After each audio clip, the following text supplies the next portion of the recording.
Boa noite a todos, que a paz do Mestre Jesus esteja no coração de cada um de vós. Muito agradecido de estar aqui novamente para darmos continuidade aos nossos estudos, aos estudos do curso de Educação Mediúnica do segundo ano da Seara de Jesus.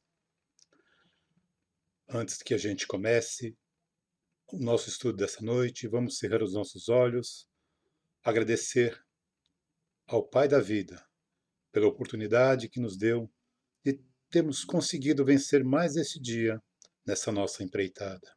Agradecer ao Mestre Jesus, aos mentores desse trabalho, aos nossos mentores, que estão sempre conosco, nos intuindo, nos levando em caminho reto. Obrigado, querido Mestre. Obrigado, Pai, grande Pai de amor e bondade. Que assim seja, graças a Deus.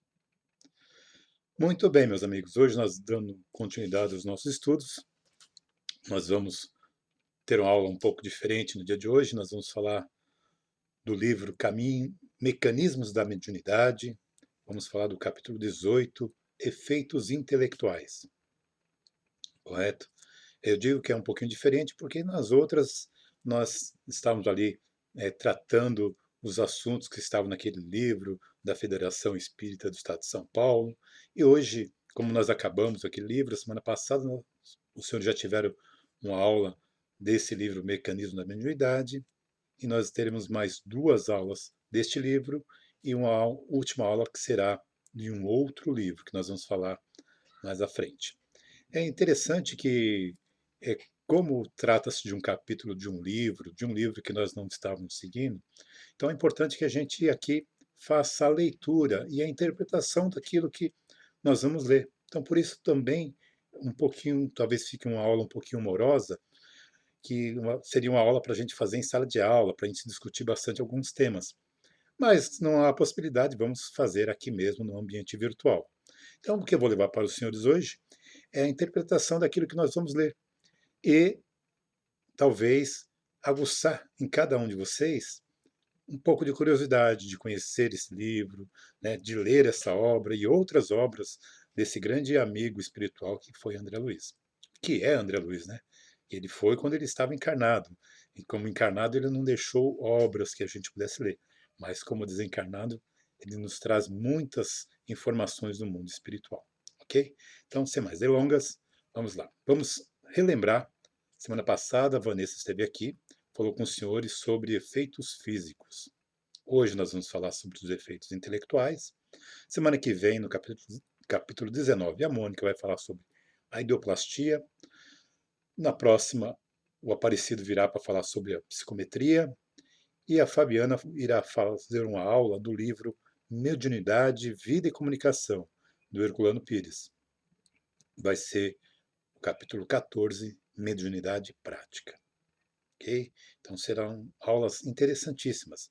Mas, como eu disse para os senhores, talvez aulas que a gente tenha que interpretar aquilo que o autor colocou na obra e trazer ela para o nosso dia a dia, para o nosso estudo da doutrina, correto? Então vamos ver o que nós podemos tirar dessas informações no dia de hoje, certo? Mas, como eu faço sempre que nós vamos falar de mediunidade, eu venho para os senhores e pergunto sempre: o que é o médium? Vocês lembram? Todas as aulas que eu tive com os senhores falando de mediunidade, eu sempre perguntei: o que é o médium? Então, algumas pessoas já devem saber, já devem ter lembrado da resposta, aonde está essa resposta, correto? E ela, eu falei assim para os senhores: busca lá, simplesinho, no vocabulário espírita. Vocês lembram disso? Lá no livro dos médios, no capítulo 32? Então, lá está dizendo o seguinte, que médio é a pessoa que pode servir de intermediário entre os espíritos e os homens. Né? Mas eu disse também que tinha um outro local que tinha uma outra definição que também achei interessante, que é no Evangelho segundo o Espiritismo, lá no capítulo 28, no item 9.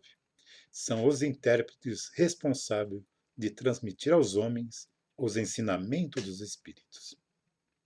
Aqui deixou uma coisa assim para ficar, trazer ensinamentos, né? Porque qualquer um pode ser médio, né? Todos somos médios. Nós vamos responder essa pergunta também. E aí depois eu faria uma outra pergunta para os senhores, como fiz de outras vezes. E o que é a mediunidade? O que é a mediunidade? E eu falei também, busquem lá no vocabulário espírita, uma forma simples que Kardec definiu. Faculdade dos médios. Olha que lindo. Maravilhoso essa definição. É a faculdade dos médios, assim como nós temos a faculdade de enxergar, de sentir cheiro, né, de ouvir. O médium tem a faculdade de ouvir os espíritos, de ver os espíritos, depende da mediunidade que ele tem, é uma faculdade dele, assim como nós temos as nossas, como encarnado, ok? Vamos em frente. E hoje, então, nós vamos falar das categorias de médios. Então, nós temos duas grandes categorias: médios de efeitos físicos, que são aqueles que têm o poder de provocar efeitos materiais ou manifestações extensivas, que a Vanessa comentou a semana passada, que são aqueles efeitos que quem está de fora, ou seja, que não é o médio, ele pode ver, ele pode ouvir, muitas vezes pode tocar. Então, esses são os efeitos físicos. E a outra parte de médios estão lá nos efeitos intelectuais ou efeitos inteligentes, né, como está em algumas literaturas. E quem são esses? Né? São aqueles que são mais propensos a receber e transmitir as comunicações inteligentes, aqueles que passam pelo intelecto do médium. O intelectual, nesse sentido, tem que passar pelo intelecto do médium. O médium encarnado, do corpo físico, do corpo perispiritual, tem que ter todo esse contato para que saia essa comunicação. É uma interação muito grande. Então, tem outra pergunta que nós precisamos responder para que a gente possa entender. Todos somos médios? Será que todos nós temos mediunidade? Vocês lembram disso? Nós já tratamos sobre isso também numa aula. Então, Kardec nos diz o seguinte, que todo aquele que sente num grau qualquer a influência dos espíritos é por esse fato médio. Essa faculdade é inerente ao homem, não constitui, portanto, um privilégio exclusivo. Por isso mesmo, raras são as pessoas que dela não possuam alguns rudimentos. Pode-se, pois, dizer-se que todos são mais ou menos médios. E aí, isso é chamada a acepção ampla, né, da palavra médios. Numa acepção ampla, todos somos médios, porque todos nós podemos sentir a presença do mundo espiritual de alguma forma. Mas ele também tem uma acepção restrita sobre médio, que é o que ele faz a continuação. Todavia, usualmente, assim só se qualificam aqueles em quem a faculdade mediúnica se mostra bem caracterizada e se traduz por efeitos patentes de certa intensidade, o que então depende de uma organização mais ou menos sensitiva. Então, essa é a acepção restrita, né? Essa definição está no Livro dos Médiuns, no capítulo 14, no item 159. Correto? Então, se todos nós somos médios na acepção ampla da palavra, vem aquela pergunta que está lá no Livro dos Espíritos, se os espíritos influem nos nossos pensamentos e nos nossos atos. Será que nós, como aqueles que não têm uma mediunidade aflorada, ostensiva, ou seja, nós estamos lá nessa acepção ampla, será que eles também influem nos nossos pensamentos, nos nossos atos? Essa foi a pergunta que Kardec fez, que ele queria que os espíritos respondessem, e eles responderam. Mais do que imagineis, pois com bastante frequência são eles que vos dirigem. Está lá na questão 459. Então, poxa, se são os espíritos que nos dirigem, e isso na acepção ampla da palavra médio, que todos nós temos esse contato com o mundo espiritual, é muito importante a gente lembrar daquilo que Jesus nos disse, que nós devíamos orar e vigiar. Orar para que a gente possa estar em comunicação com a espiritualidade superior e vigiar os nossos pensamentos.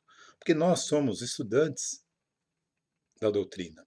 Como estudantes da doutrina, nós sabemos aquilo que é favorável e o que é desfavorável, o que é a favor, o que é contra a tudo aquilo que a doutrina nos traz.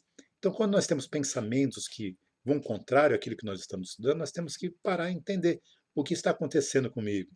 Por que eu estou tendo esse pensamento? A gente tem que começar a vigiar para que esses pensamentos não comecem a trazer em nós assim motivos que vá fazer com que a gente comece a agir ou reagir de forma que a doutrina diz que é errado, de forma que a doutrina diz que vai nos trazer prejuízo, né? Talvez não agora, mas no futuro, numa outra encarnação, nós vamos angariando os débitos. São aqueles débitos que nós vamos angariando. Então nós temos que estar atentos a isso. E é justamente isso que André Luiz, nesse capítulo 18, ele vem nos trazer, falar desses efeitos intelectuais. Ele vem nos trazer, nos dizer que nas ocorrências cotidianas, muitas coisas acontecem e nós não nos percebemos, não damos conta das coisas que estão acontecendo. Ele diz o seguinte, e olha como isso é interessante na questão das ocorrências do cotidiano com a mediunidade de efeitos intelectuais. Vejam bem, no estudo da mediunidade de efeitos intelectuais, podemos invocar as ocorrências cotidianas para ilustrar a nossa conceituação de maneira simples. Basta examinar o hábito como cristalização do reflexo condicionado específico para encontrá-la a cada instante nos próprios encarnados entre si. E encontrá-la no sentido que ele coloca aqui, essa influência, esse contato do mundo espiritual com o mundo carnal, ou, no caso em si aqui das ocorrências cotidianas, do homem vivo para o homem vivo, de nós ali, entre nós, o que nós estamos fazendo, como nós estamos nos influenciando.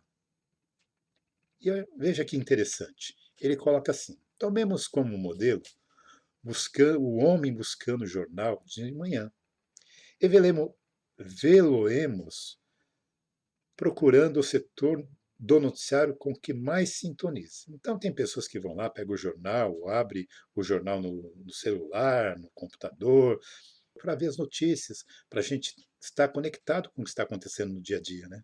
Então cada um vai procurar aquilo que está mais sintonizado, os negócios, os casos policiais, o esporte, a política.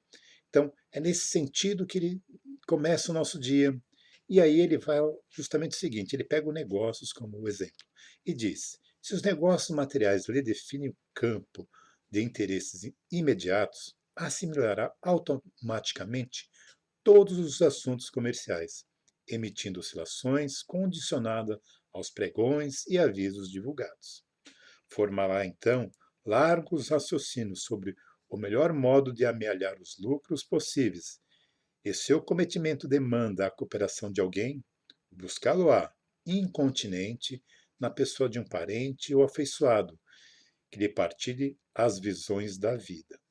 Então, se nós lemos o jornal e temos ali uma coisa muito interessante que pode nos trazer um lucro, e nós falamos, poxa, mas sozinho não consigo, eu vou procurar alguém que também tenha essa mesma visão de vida que eu, que pense como eu, que esteja interessado nos negócios, e eu vou atrás dele.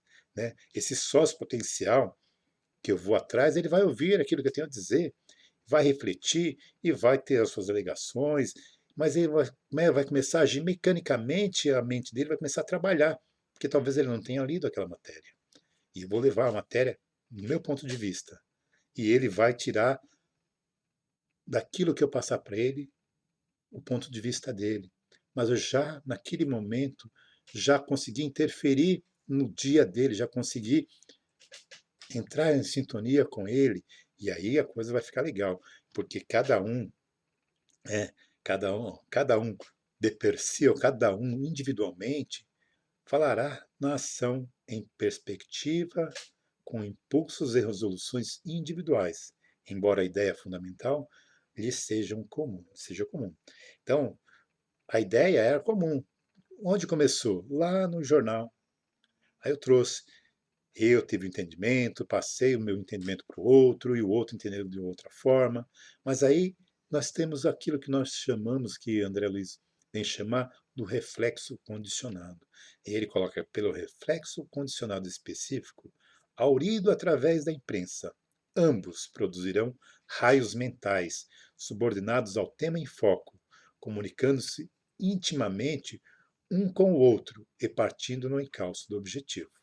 Então, a gente lá vê o tema, a gente se intera, busca alguém que simpatize com o mesmo tempo, passamos a visão, o outro vai ter o seu entendimento, aí cada um vai tomar a sua decisão pelo entendimento que teve. Mas ambos começou aonde? Lá no jornal. Então, nossa primeira influência foi no jornal. O nosso reflexo condicionado estava ali, começou ali. Agora imagine, como coloca André Luiz, se a pessoa fica à vontade, se decida a ler os fatos policiais. É o que atrai ele, são os fatos policiais, as grandes ocorrências. Então, avidamente, ele procurará os sucessos mais lamentáveis e, fim da voluptuosa seleção dos crimes ou desastres apresentado, escolherá o mais impressionante aos próprios olhos para nele concentrar sua atenção. Porque assim, né? Não basta a gente ler a notícia, não basta ser uma notícia policial, uma notícia de um desastre, de um acidente, tem que ser o pior. E a gente começa a se interessar. Será que isso é bom? Será que isso é ruim? Como é que é isso? Será que eu devo ler? Não devo ler? Olha as perguntas que a gente começa já a pensar a partir daqui. E aí ele diz o seguinte: então nós vamos lá, começamos, concentramos naquele fato e a gente começa a exteriorizar quadros terrificantes que nascem no cérebro, plasmando a nossa própria versão ao redor dos fatos ocorridos. Então nós começamos a imaginar se é um acidente é, de ônibus, de avião, a gente começa a pensar como as vítimas, o que as vítimas sentiram, nós começamos a trazer visões que não são nada boas, que são coisas muito ruins. Só que não cabe em nós, não cabe ficar só dentro de nós, nós queremos comentar. Então eu lembro, né, no caso das Torres Gêmeas, quanto tempo nós ficamos degustando aquilo, porque era uma coisa de degustar, fatos assim horríveis. A gente ficava imaginando como foi tudo aquilo. Então nós íamos plasmando cada foto, cada situação ali, nós trazendo para nós. E aí nós pensamos por outro, aí cada um, né, que ele coloca assim, e nesse estado de ânimo atrairá companhias simpáticas que, em lhe escutando as conjecturas, passarão a cunhar pensamentos da mesma natureza. Então eles vão também começar a pensar da mesma forma que nós, ou seja, plasmando a própria versão, cada um plasmando a própria versão. Não obstante, a cada um se mostra em campo pessoal de interpretação. Cada um vai fazer a sua interpretação, vai ter a sua imagem plasmada daquilo que ele imagina que ocorreu. E aí ele coloca, André Luiz coloca, daí a instantes, se as formas pensamentos, vocês lembram que era a forma pensamento? Fossem visíveis ao olhar humano, os comentaristas contemplariam no próprio agrupamento o fluxo tóxico de imagens deploráveis em torno da tragédia, a lhes nascerem da mente, no regime das reações em cadeia, espraiando-se no rumo de outras mentes interessadas no acontecimento infeliz. E por vezes, semelhantes conjugações de ondas desequilibradas culminam em grandes crimes públicos, nos quais espíritos encarnados, em desvario pelas ideias doentes que permutam entre si, acabam cometendo. Ficou faltando um trecho aqui, tá, gente? Mas isso eles acabam cometendo. Então é comum a gente ver nesses crimes contra crianças, né, contra mulheres, quando dependendo do local, quando o agressor é pego, é preso, a população muitas vezes vai para frente da delegacia gritar a palavra de ordens, tentar lixamentos, né? Você conhece, né, aquela questão do lixa, lixa. Eles falam lixa, é uma lixa mesmo, não é nem um lincha que eles dizem, só um lixa, mas é lincha, né, do linchamento. E muitas vezes a gente está no meio dessa turba, dessas pessoas, e um começa a falar, todo mundo começa a entrar naquela mesma sintonia e todo mundo, daí um pouco, está querendo cometer um crime talvez pior do que aquilo que aquela pessoa cometeu. Cada um, evidentemente, se isso chegar a ocorrer, vai responder por aquilo que ele colaborou com a coisa. Como é que ele foi que ele colaborou? Porque a gente pode ser influenciado, nós podemos entrar em sintonia, mas a, na hora de agir, tem o nosso livre-arbítrio. Nós podemos arbitrar. Nós que podemos falar, opa, para, não é isso, né? Mas muitas vezes, no meio da turma, a gente se empolga e faz coisas que não faríamos se estivéssemos sozinhos, que nós jamais faríamos numa outra situação. Basta a gente lembrar aqui de Jesus. Jesus, quando estava lá junto com Barrabás, que perguntaram assim quem queria, deveria soltar, se Jesus ou Barrabás, alguém lá na turba, no povo, respondeu o quê? Barrabás. Aí um gritou Barrabás, outro gritou Barrabás, daí o povo estava, todas aquelas pessoas que estavam ali, ou a sua grande maioria, gritando Barrabás. Isso acontece ainda hoje, né? Basta a gente ver algumas manifestações, quando começam as palavras de ordem, nós temos que tomar muito cuidado com isso, porque isso interfere de forma assim muito grande, não só no nosso na nossa evolução moral, como também na nossa evolução espiritual. Temos que tomar muito cuidado com isso. E André Luiz, ele continua dizendo, e ele vem falar que tudo isso ainda que ainda acontece, pode também ser assim, nós temos esses reflexos condicionados, né? Porque vai acabando a gente entrando nessa coisa de, se eu não posso ler o jornal e comentar uma, uma passagem com um amigo que pensa igual eu, que a gente possa discutir, não posso. Isso não é muito bom, né? A gente ficar criando essas formas de pensamento. Mas o que a gente pode fazer é no momento daquilo que a gente está lendo aquela notícia, a gente tentar se neutralizar para que não fique tendo esses pensamentos. Porque isso pode prejudicar.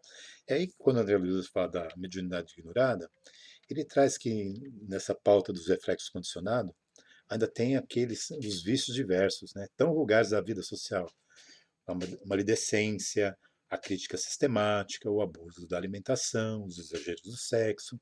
Então, tudo isso também vai criando um reflexo condicionado que, se a gente está no meio, a gente acaba entrando para o grupo, começamos a pensar igual, porque nós nos deixamos influenciar. E isso é de encarnado para encarnado, é de que nós estamos falando. De espírito encarnado para espírito encarnado. Imagina se não tem ali no meio é, também os espíritos desencarnados. Pensa bem. E aí ele, por isso que ele vem falar dessa mediunidade ignorada, porque muitas vezes nós ignoramos essa nossa mediunidade no aspecto amplo da palavra, e aí nós esquecemos que os espíritos influem no nosso pensamento e nos nossos atos.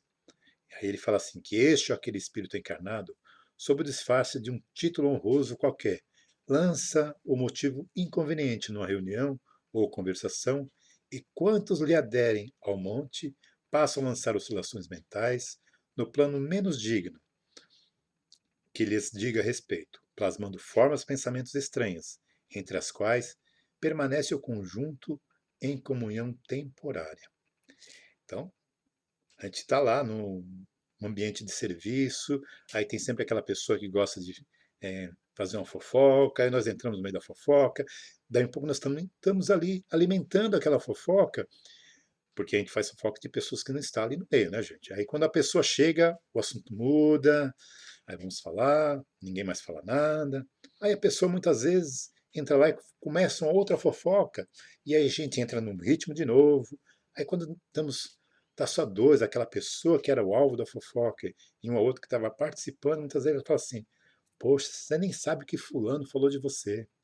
Vocês conhecem essa história? Então, ó, o que é isso? Será que é um espírito bom que está ali é, auxiliando nessas formas de pensamento que nós já colocamos no ambiente? Com certeza não, né? Com certeza ali já tem alguém nos intuindo para continuar ainda mais essas coisas, né? para deixar, ah, porque eles estão ali querendo que a gente não cresça. Eles se comprazem ainda com as nossas derrotas, com os nossos sofrimentos, e tudo isso a gente precisa mudar.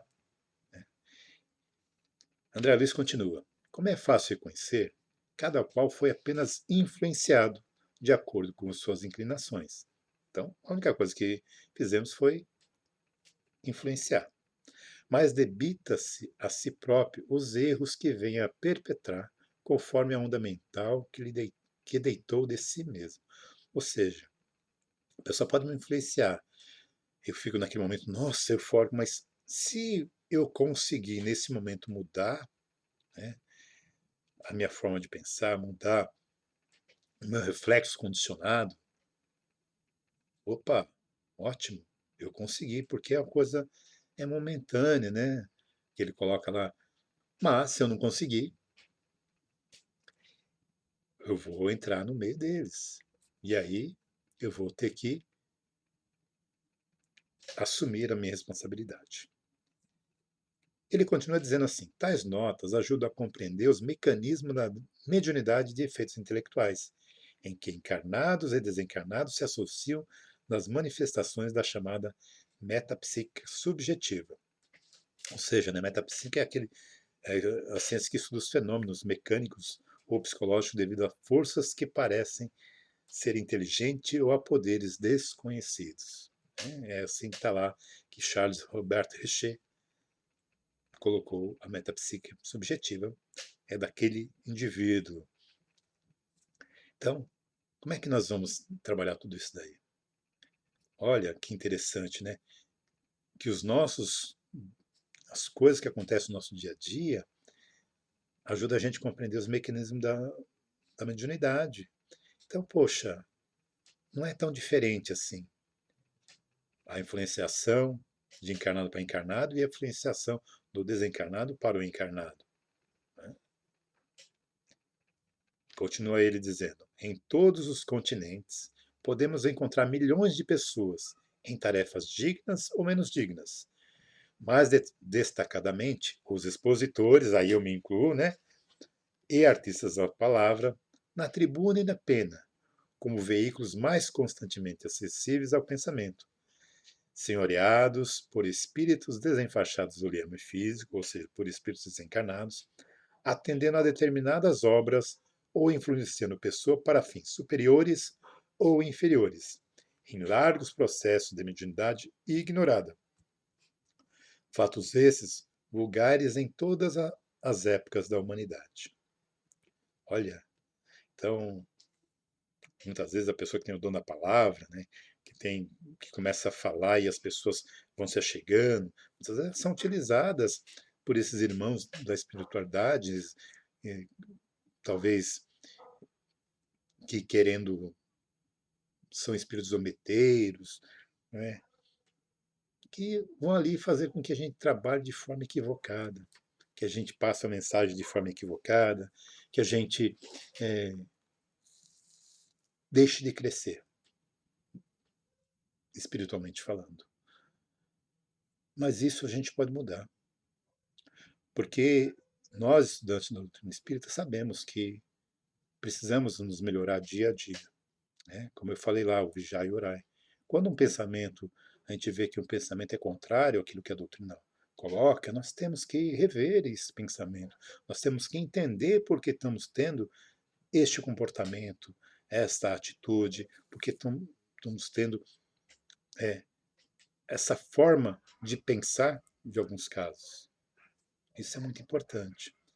Porque se a gente começar a fazer isso, nós vamos começar a educar essa mediunidade, nós vamos começar a disciplinar nossa mediunidade, seja ela na acepção ampla, seja ela na acepção restrita, não importa, nós vamos discipliná-la.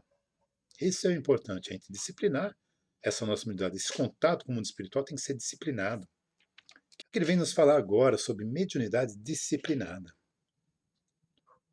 Que venha a ser essa mediunidade disciplinada. Imaginemos que certa personalidade se dispõe a disciplinar as energias medianímicas, segundo os moldes morais da doutrina espírita, cujos postulados se destinam a solucionar tão simplesmente quanto possível todos os problemas do destino e do ser. Admitida no círculo da atividade espiritual, recolherá na oração o reflexo condicionado específico, para exteriorizar as oscilações mentais próprias do rumo das entidades desencarnadas que mais de perto lhe comunguem as ideações. Viram que já mudou ali o reflexo condicionado, né? Ele vai se recolher na oração. Então, quando nós começamos a querer disciplinar, para a gente disciplinar essas energias mediúnicas, nós temos que fazer o quê? É vigiar e orar. Então, na oração, nós começamos a condicionar esse reflexo. Então, aqui lá, vamos voltar lá à nossa leitura dos fatos policiais. Naquele momento que eu estou lendo aquele fato policial, que eu começo já a ter aquele reflexo condicionado de querer contar, de querer imaginar como foi que aconteceu, se eu parar e fizer uma oração em favor de todas as pessoas envolvidas naquela ocorrência, seja o autor, a vítima ou as vítimas, se eu fizer isso, uma oração para que todos eles sejam ali socorridos de alguma forma, isso já vai mudar. O meu reflexo condicionado já não vai ser mais a querer saber como foi a situação, como é que a pessoa sentiu. Nada disso. Eu mudei. Então, quando eu for passar essa informação para outras pessoas, eu também já vou levar de uma forma diferente. E por certo, essas pessoas também podem, e eu posso ajudar, a que elas tenham esse reflexo condicionado voltado na oração, né? Então, olha que interessante. E aí, muitas vezes nós chegamos e começamos a fazer isso daí, quando nós vamos para a Serra de Jesus, nós vamos fazer o quê? Nós vamos justamente tentar trabalhar tudo isso. Mas muitas vezes a gente fica vacilante, porque nem tudo acontece como a gente quer. Aí de certo que no serviço de intercâmbio experimentará largos períodos de vacilação e dúvida, porquanto, morando no centro das próprias encarnações e recolhendo a influenciação do plano espiritual, a princípio supõe que as ondas mentais alheias incorporadas ao campo do seu espírito não sejam mais que pensamentos arrojados do próprio cérebro. Então, quando nós estamos lá, começamos a estudar mediunidade, começamos a trabalhar na série de Jesus, muitas vezes nós colocamos, falamos para o Samuel, poxa, eu acho que isso sou eu, não tem nenhum espírito aqui, é, será que não? E aí a gente esquece que nós somos espíritos. Por mais que seja o meu cérebro trabalhando, pode ser ali eu, espírito, trazendo aquela situação. É aquilo que a gente chama de animismo, né? Que é o próprio espírito do médio trazendo as informações do mundo espiritual. Mas isso não tem problema, que isso é o começo da disciplina, é o começo da, do trabalho de trazer essa mediunidade de forma mais nítida, de forma mais coesa. Né? É o trabalho da educação. E aí essa tortura vai passar um dia. Nós temos que ir em frente, nós não podemos é, desanimar. Jamais desanimar. Jamais pedir para sair. Não podemos. Porque olha só o que eles nos dizem assim. Se o médio consegue transpor valoroso a faixa de hesitação pueris, entendendo que importa acima de tudo o bem a fazer, procura ofertar a reta conduta no reflexo condicionado específico da prece à espiritualidade superior e passa então a ser objeto da confiança dos benfeitores desencarnados, que lhe aproveitam as capacidades no amparo aos semelhantes, dentro do qual assimila o amparo a si mesmo. É porque ajudando aos outros nós somos ajudados. Né? O primeiro ajudado sempre somos nós. E, evidentemente, quanto mais a gente vai ficando, vai se aperfeiçoando, se abnegando, vamos estudando, vamos deixando de ter o interesse para saber se sou eu, se não sou eu, tudo isso daí vai aguçando as nossas percepções mediúnicas e elevam é, o nosso trabalho para nosso trabalho com o mundo espiritual para um nível um pouco mais superior. Né? Nós não ficamos aqui só terra a terra, né? Sendo influenciado por o espírito encarnado ainda. Nós vamos para um pouco mais acima. Então temos que estar sempre estudando, temos que estar sempre vigiando. Isso é muito importante. Nós não podemos esquecer disso, vigiar e orar. Porque se eu sou influenciado, eu também posso influenciar. Se eu tiver que influenciar, que seja uma influenciação digna, boa, né, do bem, e não para o mal, não para as coisas contrárias ao que a doutrina vem nos trazer. Correto, gente? Tá dando para entender? Eu espero que sim, né? Porque se não estiver dando para entender, vocês vão depois deixar as dúvidas e a gente tenta responder todas elas, ok? E aí, vamos ver, se nós fizermos todo esse trabalho de estudar, de nos colocar pronto para o trabalho, o que vai acontecer conosco nessa passividade mediúnica que ele coloca aqui? Com base no magnetismo enobrecido, os instrutores desencarnados influenciam os mecanismos do cérebro para a formação de certos fenômenos. Opa, já temos aí instrutores desencarnados. Instrutores, se são instrutores, já não é mais aqueles espíritos zombeteiros, né? Nessa base, identificamos a psicografia, desde a estritamente mecânica, aquela mecânica não passa de forma direta pelo intelecto do médium, já vai ali no braço, né, na mão do médium, até a intuitiva. Então eles começam a nos trazer, nos influenciar de forma que nós começamos a ter facilidade em escrever, facilidade no falar, né? Porque eles começam a ter ali uma onda igual, nós começamos a vibrar como esses nossos irmãos, aí fica muito mais fácil da gente conseguir receber essas informações. Eles colocam assim a incorporação, que nós podemos colocar aqui a passividade, né, a, a psicofonia, em graus diversos, né, de consciência, porque muitas vezes o médio da passividade é um espírito e ele está ali do lado do espírito, então ele está sendo ali, às vezes se comunicando, inclusive, com o espírito. E outras vezes ele apaga completamente e quando retorna ele não lembra nada daquilo que foi tratado durante a passividade. As inspirações e as premonições. Muita gente está inspirado, também é uma forma de mediunidade, né, de passividade. E isso só vai acontecer porque nós estamos na mesma onda, começamos a trabalhar na mesma sintonia desses nossos irmãos. E aí, imagine o quanto o nosso dia a dia é importante para isso. Porque se nós não nos mantivermos numa boa vibração com as coisas do dia a dia, como é que vai ser no momento que a gente sentar num trabalho espiritual para dar passividade? Vocês já pararam para pensar? É. Então, por isso nós temos que estar sempre atentos, certo? E aí nós vamos, aqui já estamos chegando ao final do nosso tempo, estamos chegando também ao final deste capítulo, talvez não dê para a gente falar do último tópico, mas isso não tem problema nenhum, porque o importante, né, problema não, o importante agora é que eu consiga influenciá-los a pegar esse livro na biblioteca, a comprar esse livro, a montarem grupos para estudar esse livro, capítulo a capítulo, porque vai ficar mais fácil quando vocês chegarem neste capítulo, né? Vocês vão ver que já vai ter falado do reflexo condicionado, vai ter falado de outras coisas que foram citadas aqui. Muitas vezes a gente não entendeu porque nós não conhecíamos, certo? Então, coloca assim, vai falar da conjugação de ondas. Vemos que a conjugação de ondas mentais surge presente em todos os fatos mediúnicos. Atento ao reflexo condicionado da prece, nas reuniões doutrinárias ou nas experiências psíquicas, a mente do médium passa a emitir as oscilações que lhe são próprias, as quais se entrosam àquelas da entidade comunicante, com vistas a certos fins.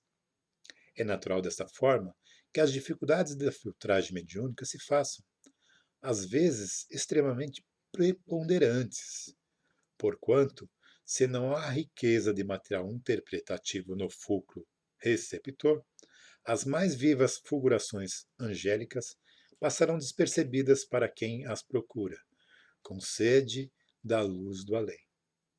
Então, o que ele quer nos colocar aqui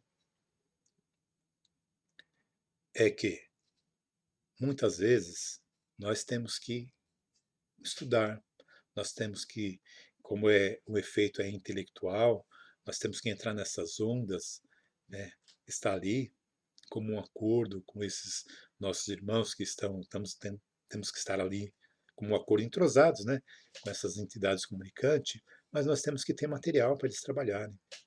Imagine se, isso é só uma comparação, grosso modo, tá, gente? Se eu vou dar passividade para um irmão que está ali, nós estamos na mesma faixa de onda, mas que ele venha falar de algo que eu nunca ouvi falar, que eu nem li ali nada na doutrina espírita. Ele vai falar ali do amor ao próximo, eu nem li nada de amor ao próximo. Ele vem falar das formas de a gente se melhorar, de a gente ajudar, mas eu não li nada. O que eu vou trazer? Como será essa esse filtro? O que vai estar ali naquela mensagem que eu vou receber? Só aquilo que eu tenho.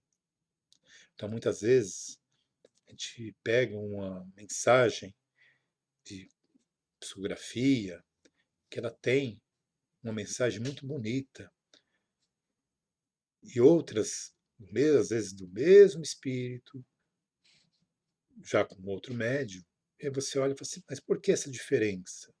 Por que a diferença? A diferença do médium. Porque se o médium não se coloca a estudar, não se coloca a estar por dentro das coisas, não tem um vocabulário razoável, como é que ele vai exteriorizar? Porque a exteriorização é dele, né? Pertence ao médio a exteriorização do intercâmbio. Para a gente fechar, André Luiz coloca assim, eu nem coloquei isso aqui, vou ler aqui fora. Cabe-nos reconhecer que, excetuado os casos especiais em que o medianeiro e a entidade espiritual se completam de modo perfeito, na maioria das circunstâncias, apesar da integração mental profunda entre um e o outro, quase toda a exteriorização fisiológica do intercâmbio pertence ao médium, cujos traços característicos, via de regras, assinalarão as manifestações, até que a força psíquica da humanidade se mostre mais intrinsecamente aperfeiçoada, para mais aprimorada evidência do plano superior.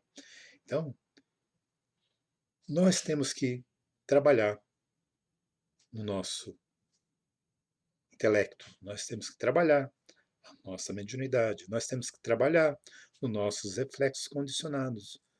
Não podemos deixar à mercê das pessoas que nos cercam, não podemos deixar à mercê dos espíritos que nos cercam. Devemos lembrar que nós é que devemos levar aquilo que temos e eles nos trazer aquilo que eles querem, para juntos a gente poder montar algo de útil para as pessoas que vão ali ouvir, ler ou ver. Ok, meus amigos? Não podemos. Então eu espero, sinceramente, que eu tenha levantado em vocês dúvidas, né? Que eu tenha levantado em vocês talvez um pouco de vontade de ler, vontade de se aperfeiçoar. Ótimo, isso é uma influência. Eu espero que os espíritos que estão neste momento do nosso lado, meu, de vocês, possam também auxiliar para que vocês tenham essa vontade de se aperfeiçoar cada vez mais, porque só assim nós podemos um dia ter essa evidência do plano superior de forma muito mais fácil no nosso dia a dia. Foi muito bom estar com vocês. Eu vou deixar no próximo slide aquilo que nós tiramos, né, de onde nós tiramos as informações de hoje, ok? Está aí a nossa bibliografia. Nós trabalhamos com o Livro dos Espíritos, o Livro dos Médios e o livro Mecanismo da Mediunidade, de André Luiz, com psicografia de Franciscano Xavier e de Valdo Vieira. Eu espero que eu tenha conseguido levar aos senhores a mensagem de hoje. Fiquem todos com Deus e que Jesus nos ampare hoje, agora e sempre. Muita paz a todos.